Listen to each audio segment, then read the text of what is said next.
First, let's go to CNN's Jack Cafferty. He's watching all of this, has been all week, and is clearly just as shaken as the whole country is. Jack? Wolf, the war in Iraq is part of the problem in New Orleans. The Boston Globe reporting today that National Guard units across the country have about half their usual equipment, everything from helicopters, Humvees, trucks, weapons available to them, because all the rest of the stuff has been sent off to fight the wars in Iraq and Afghanistan. There are 78,000 National Guard troops who are now deployed in those overseas war zones.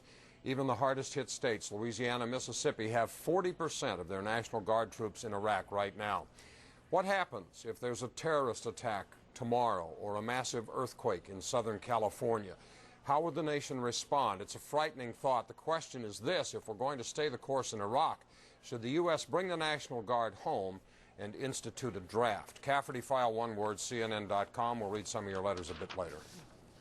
You know, Jack, 40% of the 138,000, 140,000 U.S. troops in Iraq, and this has been a relatively steady percentage, 40% are either National Guard or Reserve, so-called weekend warriors, the citizen soldiers, but they've been playing a critical role in the war in Iraq.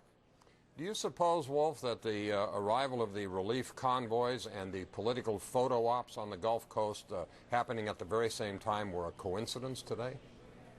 Well, I'm sure our viewers have some thoughts on that as well. These pictures, by the way, Jack, that we're getting in, and I want to show our viewers, these are live pictures over at the airport, but I'm also looking at this other picture that we're getting in from our affiliate DSU and from Biloxi, Mississippi. Look at this. A helicopter has landed, and they're simply bringing supplies in off this helicopter. This is tape that our affiliate has, and all these people are simply waiting for the supplies. We've seen these kinds of images in Africa and elsewhere. We're seeing these images right here in the United States right now. A military helicopter lands, and people desperate to get any supplies they possibly can. Jack, a final thought before I let you go.